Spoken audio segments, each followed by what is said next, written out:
dušou soslavil Gospoda Bog. Njega, ki življenje smisel da. In tebi, moj Gospod, bilo mi srca, z dušo soslavil Gospoda Bog.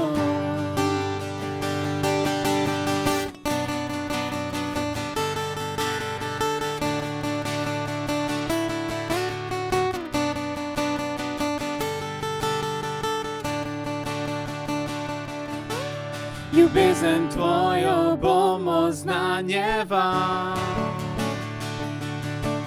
se temo ti si zame razsvetlil. In tebi, moj Gospod, pil bom mi srca, ljubezen tvojo bomo znanjeval. Svet si, moj Gospod, te povzdiguje, zvišen Božji sin, z dušo kličem, vredno jagnje si, vsem srcem pojem, z dušo soslavil Gospoda Bog.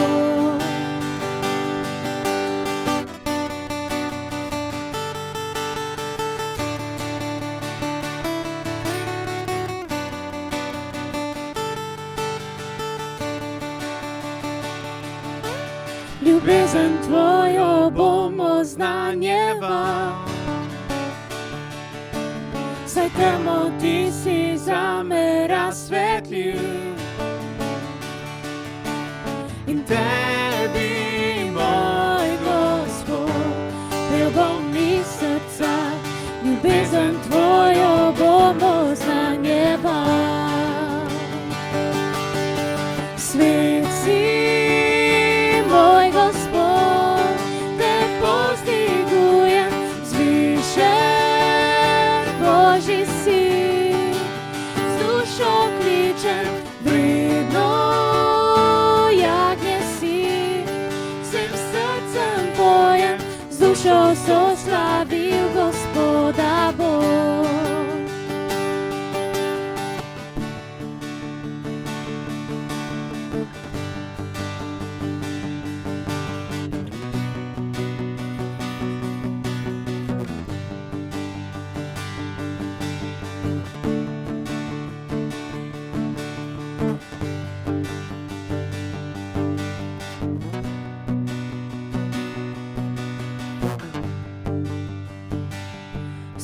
Vsemogočni Bog, vsemogočni Bog, vsemogočni Bog, Jezus.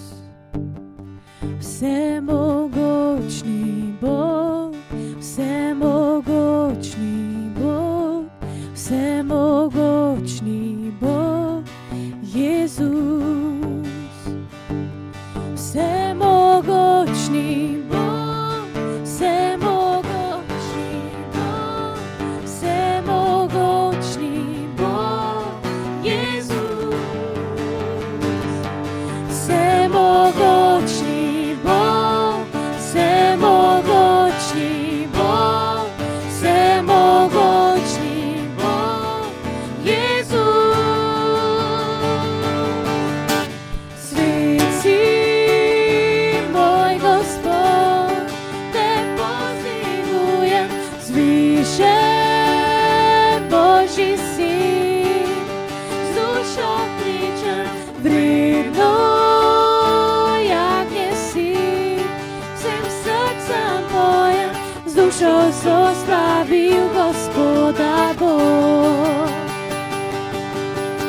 Svet si, moj Gospod, te povzdigujem, zvišen Božji sin, z dušo kličem, vredno jagnje si, vsem srcem pojem, z dušo soslavil Gospoda Bog. Z dušo dušo so slavil Gospoda Bog.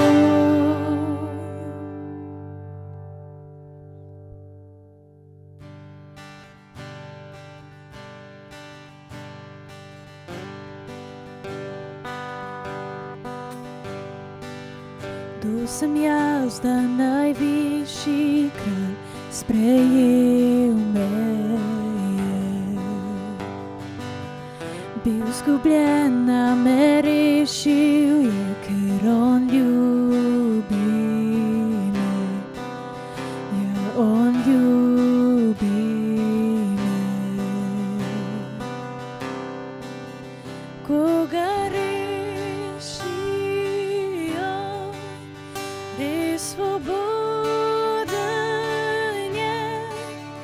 Božji sem otrok, ja res sem.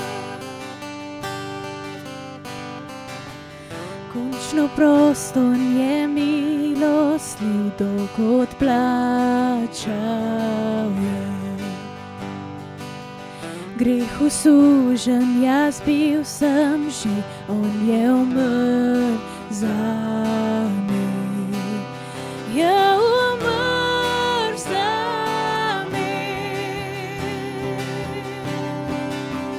Koga reši on, res svoboden je. Božji sem otrok, ja res sem. Božji je prostor zame še, Božji sem otrok, ja res sem.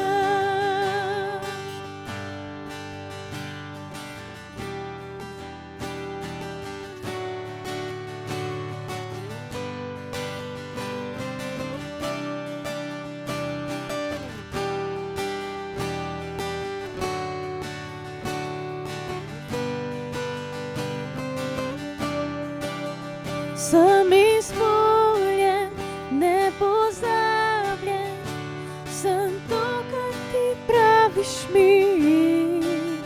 Moj podpornik, nenasprotnik, sem to, kar ti praviš mi.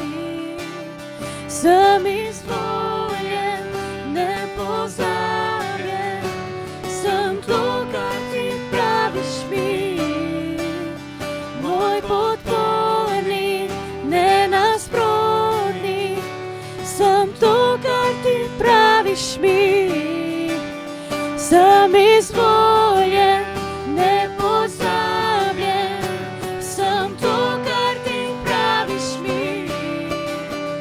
Moj podpornik, nenasprotnik, sem to, kar ti praviš mi. Jaz sem to, kar ti praviš mi. Koga reši on, res svoboden je. Božji sem otrok, ja res sem. Božji hiši prostor zame še, Božji sem otrok, ja res sem.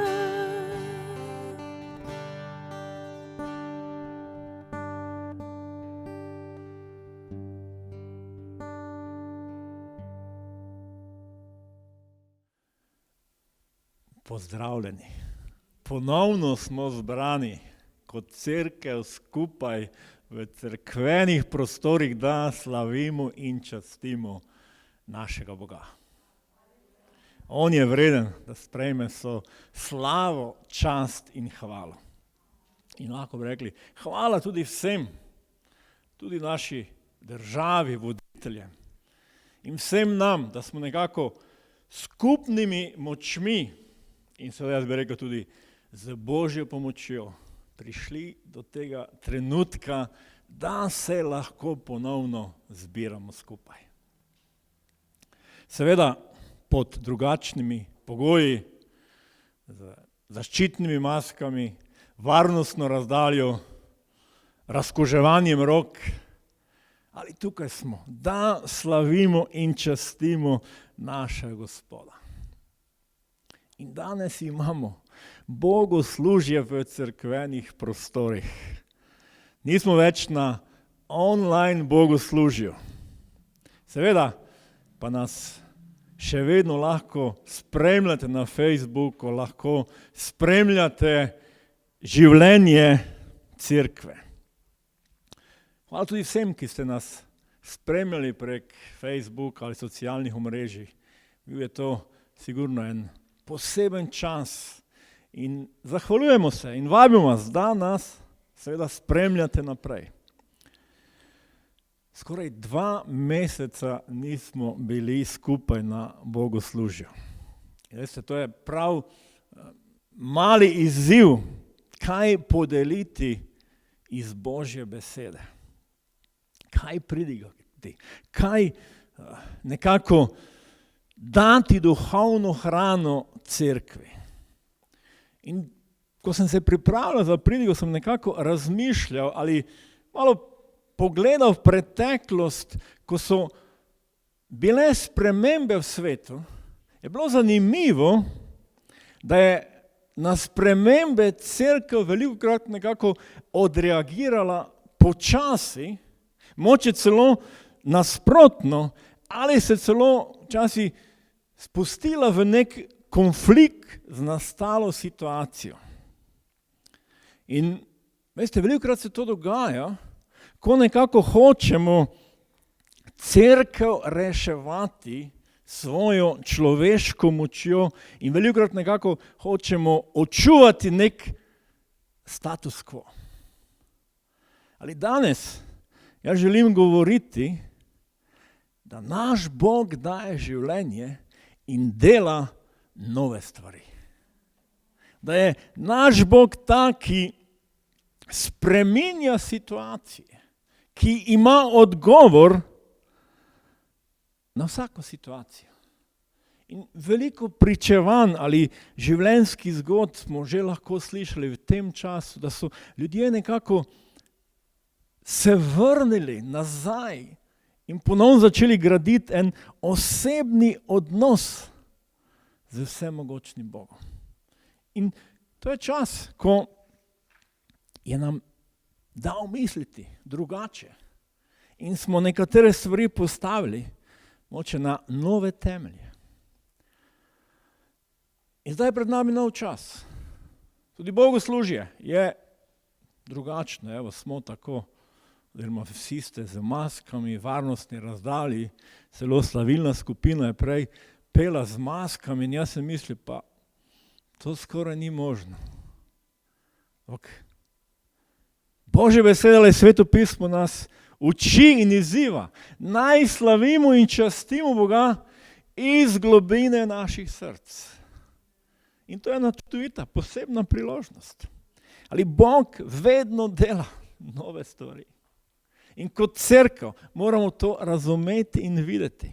In celo ob koncu Svetega pisma v Razodetju, 21. poglavju, 5. vrsti, beremo takole: tisti, ki je sedel na prestolu, pa je rekel: glej, vse delam novo.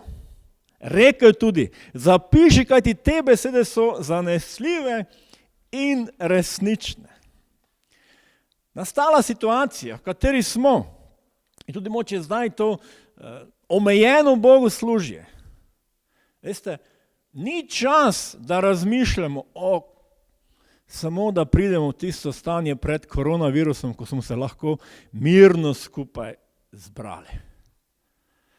Jaz verujem, da je zdaj čas, da odpremo naše duhovne oči in vidimo ali spoznavamo, kaj želi storiti vsemogočni Bog. Kaj ima Bog za svojo cerkev, novega kaj želi razodevati, delovati v svoji moči na zemlji. Kako se lahko zgodijo nove stvari? Naslednji velik krščanski praznik bodo binkošti. Ko se spominjamo, da je se izpolnila obljuba Jezusa, ki jo je dal, da bo prišel Sveti Duh. In od tistega časa naprej se je začela cerkev Jezusa Krista na zemlji. Ali na binkošti se bomo spominjali prihoda Svetega Duha in začetka cerkve Jezusa Kristusa. In od prvih binkošti je že 2000 let. In postavlja se nam vprašanje, kje je cerkev danes? In Sveto pismo nam razodeva in mnogi kristjani, in lahko bi tudi rekel mnogi krščanski voditelji se strinjajo, da živimo v času, ali cerkev je danes v času, ko se je izpolnila obljuba Svetega Duha in Sveti Duh je prišel na to zemljo in živimo v času delovanja Svetega Duha. In delovanje Svetega Duha bo tako dolgo, dokler Jezus ne bo prišel ali vzel svojo cerkev k sebi. To je čas, v katerem cerkev živi danes. Lahko bi rekli, živimo v obdobju delovanja Svetega Duha. Bog je duh, ki ga ne moremo videti, lahko ga pa doživimo v svojem srcu ali v svojem življenju. Preprosto povedano, Sveti Duh je Bog, ki deluje na zemlji. Sveti Duh je Bog ali tretja Božja oseba, ki deluje na zemlji danes med nami. In če želimo spoznati ali doživeti Boga ali doživeti nekaj novega od Boga ali videti ali spoznavati, kaj Bog želi storiti v svoji cerkvi, tukaj na zemlji, moramo dovoliti Svetemu Duhu, da deluje, kot on želi. Ena od pomembnih točk, da lahko pride do spremembe, da lahko pride do nekaj novega, to, kar daje Bog, je hrepenenje po Bogu. Je hrepenenje po Bogu. Bog nas v to ne prisiljuje. Želi si pa, da človek hrepeni po Bogu. In to je tako pomembno, če želimo spremembe od Boga. To je tako pomembno za cerkev, če želi življenje, ki ga daje Bog. To je tako pomembno za vsakega posameznika. Hrepeneti po Bogu. Mi bi lahko rekli, v tem času koronavirusa imamo veliko opravka z vsakodnevnimi situacijami, poslušamo, ne vem, koliko je bolelih, koliko je ozdravelo in tako naprej. In ko bo to šlo mimo in bomo prišli v neke vsakodnevne stalnice, je eno veliko vprašanje. Kje bomo kot cerkev? Ali posamezniki? Ali bomo imeli še vedno čas? Ali bomo še vedno hrepeneli po Bogu? Jezus v Janezovem evangeliju 16. poglavju od 13. do 15. vrste, Janez 16, 13 do 15, pravi takole. Ko pa pride on, Duh resnice vas bo uvedel v vso resnico, ker ne bo govoril samo od sebe, temveč bo povedal, kar bo slišal in oznanil vam bo prihodne reči. On bo mene poveličal, ker bo iz mojega jemal in vam oznanil. Vse, kar ima Oče, je moje, zato se vam rekel, iz mojega jemlje in vam bo oznanjal. Ali kaj govori tukaj Jezus? Govori o prihodu in delovanju Svetega Duha ali tretje Božje osebe v našem življenju, v življenju cerkve. Jezus je poslal Svetega Duha. In kaj dela Sveti Duh? Razodeva nam Božjo resnico. Jezus pravi, da spoznamo Božjo resnico. Uvedel vas bo v vso resnico. Razodeval vam bo prihodne reči.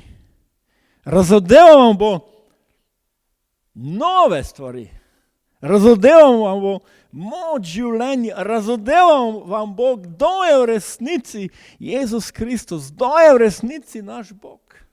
Razodeval vam bo, kaj je načrt, Božja volja za cerkev. Bog prinaša spremembe. Bog prinaša nove stvari v skladu s svojo voljo in svojim načrtom. Veste, ko sem razmišljal, imam tudi kar nekaj knjig doma o zgodovini krščanstva, potem tudi o zgodovini religij in tako naprej. Ampak včasih vidiš, da nekatere stvari, če gledamo samo krščanstvo, se že stoletja niso spremenila. In mi smo velikokrat prišli v eno globoko tradicijo, ene globoke navade. In tako kot je Bog deloval mogoče pred 300 leti nazaj, mislimo, danes mora tudi tako delovati. Včasih se ne damo premakniti za milimeter. Tudi cerkvi nekje, ko si vsedemo nekako prej, ko slejno, mogoče ta sedež paše, da je naš. Ali draga cerkev, Bog dela nove stvari. Boga ne moremo omejiti v neka naša prepričanja, ne neka naša doživetja, ampak Bog deluje skozi svojo besedo, skozi Svetega Duha. In zato je v 1. stoletju ali na Binkošti prišlo do ene totalne duhovne revolucije. Jezus je prišel, bi lahko rekli, v en religiozni sistem tistega časa. In vse se je spremenilo. In jaz verjamem, da Bog danes pravi, najprej svoji cerkvi delam nove stvari. Delam nove stvari.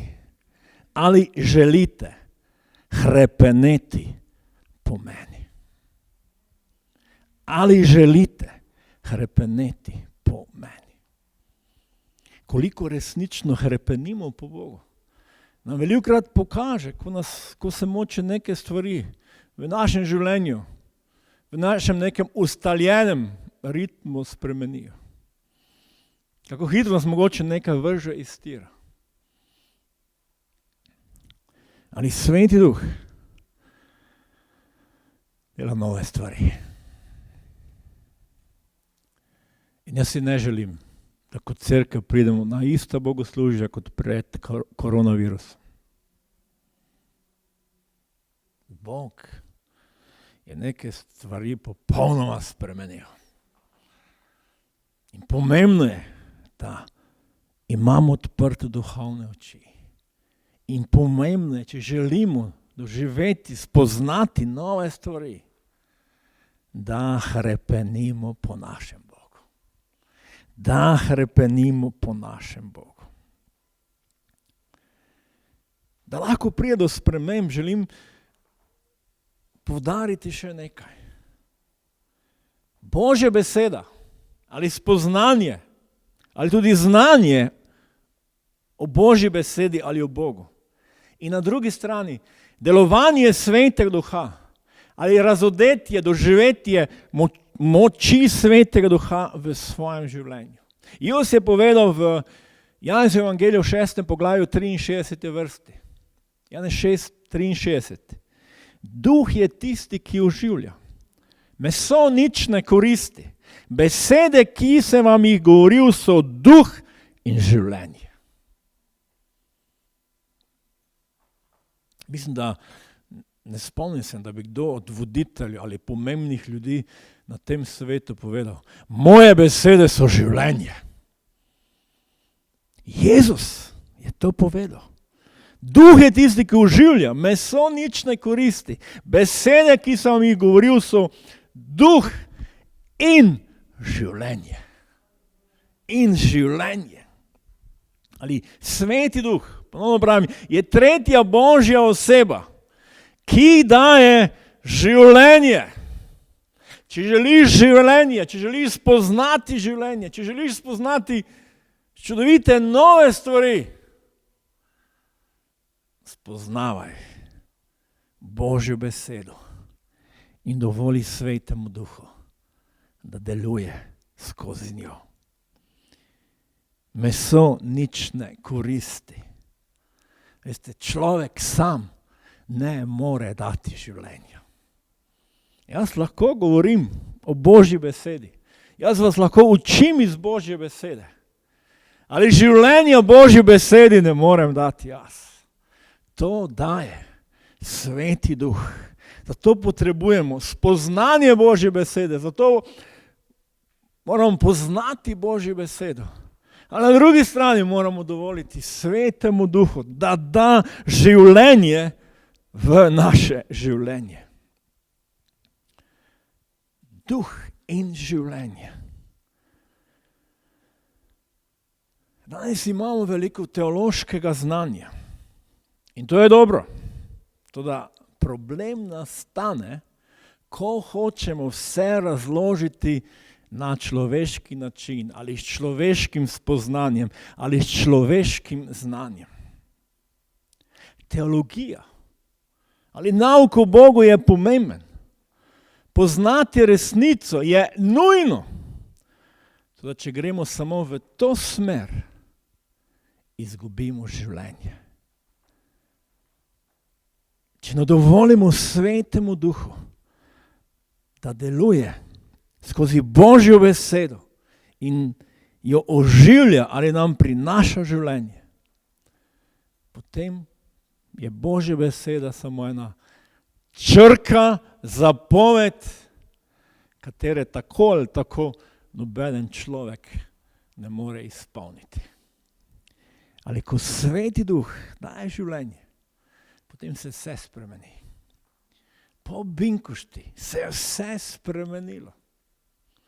Začela se je cerkev Jezusa Kristusa na zemlji. In skozi zgodovino lahko vidimo toliko čudovitih duhovnih prevejenj. Ali tam, kjer so ljudje hrepeneli po Bogu, se Bog skozi delovanje Svetega Duha razodeval.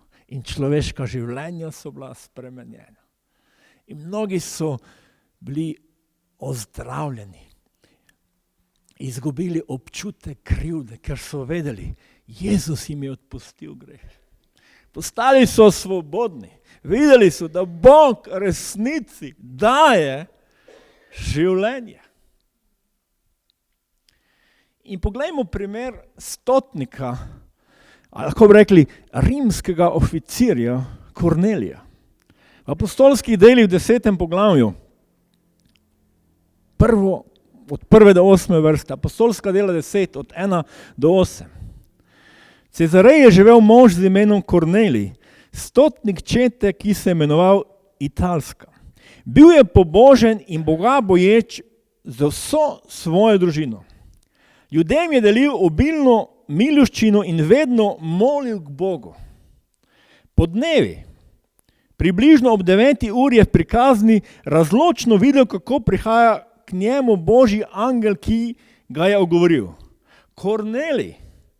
Kornelij se je zastrmel van in preplašen vprašal, kaj je Gospod? Angel mu rekel, tvoje molitve in tvoje miloščine so prišle k Bogu in spomnil se je na te. In zdaj pošli nekaj mož v Jopo, da ti pripeljejo Simona, ki se imenuje Peter.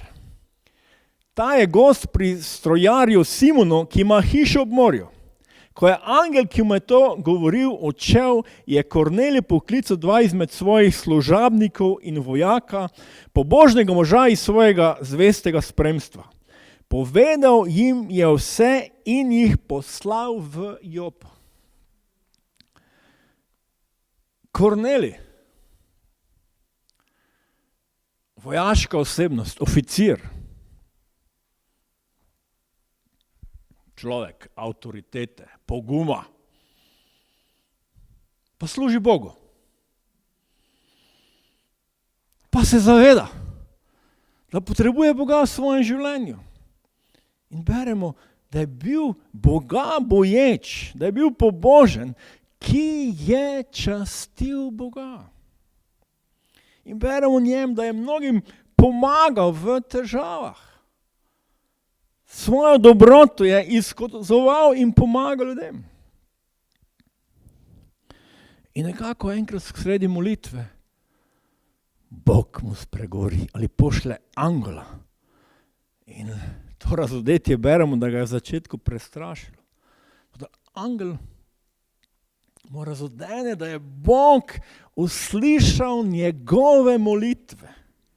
Da je Bog videl njegovo življenje, njegovo hrepenenje, njegovo delovanje. In mu je prišel odgovoriti. In kaj je bil odgovor? Naj pošlje po Petra. Kljub pobožnosti je Kornelij moral slišati celo resnico. Ali veste, ko mi hrepenimo po Bogu, Sveti Duh nas bo vodil v vso resnico. In za Kornelija je bilo to nekaj novega. On je služil na nek svoj način, hrepenenjem Bogu. In zdaj se mu Bog razodene in spregovori. In lahko preberemo, ko je prišel Peter. Peter mu znani Božji besedo v apostolski deli 10 od 39 do 43. Mi smo priče vsemu, kar je storil v judovski deželi in v Jeruzalemu. Razpeli so ga na križ in usmrtili. Bog pa ga je vodil 3. dan in mu dal, da se je očitno prikazoval. Ne vsemu ljudstvu, temveč pričam, ki jih je Bog vnaprej izbral. Nam, ki smo z njim jedli in pili. Potem je vstal od mrtvih. Nam je tudi naročil, naj oznanjamo ljudstvo in pričamo, da je on tisti, ki ga je Bog določil za sodnika živih in mrtvih. O njem pričujejo vsi preroki. Vsakomor, ki veruje vanj, so v njegovem imenu odpuščeni grehi. In ne samo to, da je Kornelij slišal resnico, Božjo besedo. Bog je svojo močjo tudi spremenil Kornelijevo življenje. In to je ta drugi del. Poznati Božjo besedo in doživeti moč Svetega Duha. In dobesedno lahko imenujemo ta odlomek binkošti za poganske narode. Od 44. do 48. vrste beremo apostolska dela. 10 od 44 do 48. Ko je Peter še govoril te besede, je prišel Sveti Duh na vse, ki so poslušali besedo. Verniki so breze, ki so prišli s Petrom, so se čudili, kako se dar Svetega Duha razliva tudi na pogane. Slišali so jih namreč, kako govorijo z darom jezikov in poveličevali so Boga. Tedaj je Peter spregovoril. Ti ljudje so prejeli Sveti Duha tako, kakor mi. Ali mora kdo braniti, da ne bi bili tudi krščeni z vodo? In naročil je, naj jih krstijo v imenu Jezusa Kristusa. Na to so ga prosili, naj ostane še nekaj dni med njimi. In to je bil en čudovit, mi bi rekli, blagoslovljen čas za Kornelija in za njegovo družino. Nekaj novega, kar je Bog storil v njegovem življenju. Nekaj novega. In Bog želi svoji cerkvi delati nekaj novega. In zato odprimo naša srca. Hrepenimo po našem Bogu. Bodimo žejni Božje besede. Bodimo žejni, kaj Bog skozi njo želi spregovoriti. Molimo Svetega Duha, naj je Božja beseda živa, ne črka, ne nekaj, kar mislim, to moram izpolniti. Meso, človek sam, nima moči, potrebuje moč, pomoč Svetega Duha. Jaz bi želel, da se združimo v molitvi, da nam tem novem času Sveti Duh govori, deluje v svoji moči. Kot sem že rekel, pred nami so, mislim, da če se ne motim, zadnja nedelja v maju, binkoštna nedelja. In jaz želim ves ta mesec govoriti o delovanju Svetega Duha. In zato moče tudi tisti, ki nas ste do zdaj spremljali na Facebooku ali na socialnih omrežjih, spremljajte nas naprej. Kaj ima Bog za nas? Da Bog daje življenje in da Bog vedno dela nekaj novega. Dovolimo, da on deluje. In seveda, ob rahljanju ukrepov, tudi vsi vabljeni na bogoslužja, da skupaj doživljamo, kar Bog želi storiti v tem času, za katerega jaz verujem, da Bog govori, glej, delam nekaj novega.